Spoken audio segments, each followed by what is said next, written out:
First on Fox 5, we begin with an exclusive, an I-Team exclusive. For the first time, one of the men filing suit against Bishop Eddie Long is speaking out. Jamal Parris tells a story of what he calls a love-hate relationship with a man he called Daddy.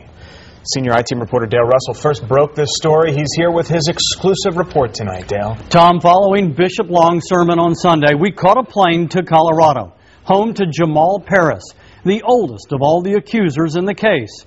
And in a parking lot late at night, he told us a story of love, anger, and his desire to protect other young men.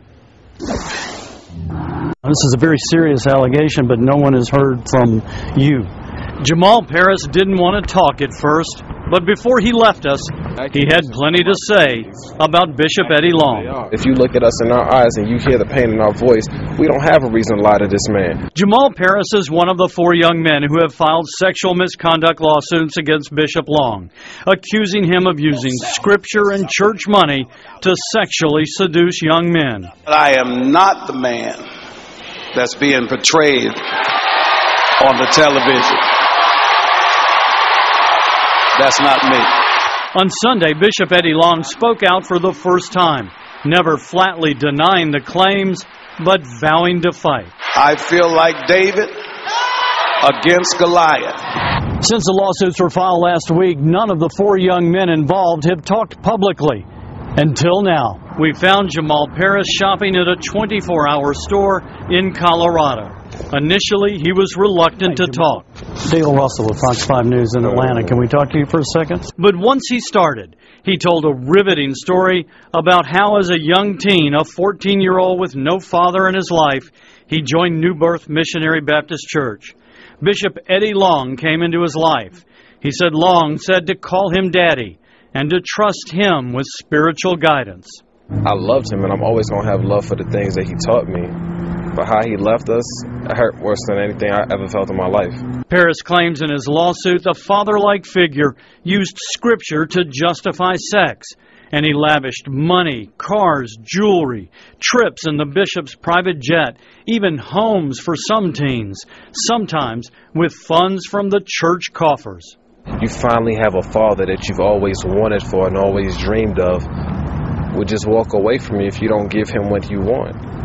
So you end up turning into something you never thought you'd be, which is now a slave to a man that you love.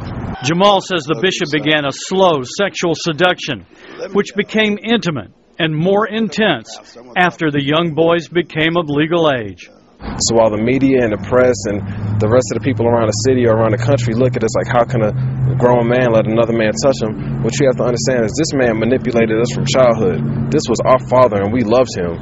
Through his attorney, Craig Gillen, Bishop Long has called the allegations in the lawsuits false. In the end, Parris says when the bishop loses interest in sex and sets his sights on other young men, the boys are left behind. This man turned his back on us when he had no more need for us. That's not a father. That's a predator.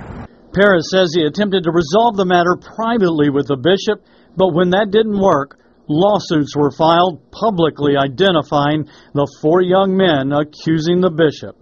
We would have to be the craziest kids in the world to want to come out and admit to another man touching on us publicly.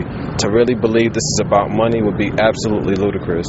He says at one time he loved Bishop Eddie Long, but he can't escape the nightmare of what he says Long did to him as a young man.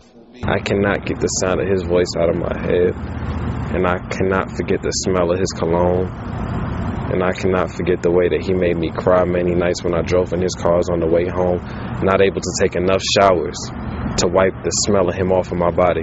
Jamal Parris, near the end of our interview, said he wanted to speak directly to Bishop Eddie Long, and he turned to our camera to do so. But that man cannot look me in my eye and tell me we did not live this pain, while you can sit in front of the church and tell them that you categorically deny it. You can't say that to our face, and you know this. You are not a man, you are a monster. And then Jamal Parris got into his car and drove off into the night.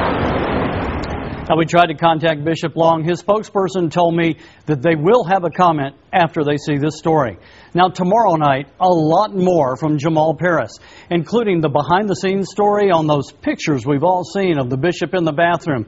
It's a fascinating tale. We'll have more from Jamal on our website, myfoxatlanta.com, including some sound bites from him that you didn't hear in the package. And you can follow all of my coverage through my Facebook and Twitter account as well. Tom? Amanda? Very compelling. The young man speaks with a lot of conviction. We hope to hear from Eddie Long on this. Why now, though, is the question. Why is he coming forward now? He says, and he says this repeatedly in the interview, that he wants everybody to know this is not about money. He said, what I want to do in filing this lawsuit and the other young men in filing the lawsuits is make sure that no other young man like myself is ever hurt again. At one point in time, he just turned to me and said, enough is enough, this needs to stop. So that's what he says his motive is. Of course, Bishop Long has denied every one of these allegations, though he didn't flatly deny it in the sermon. He has said, I'm not that man and I'll fight.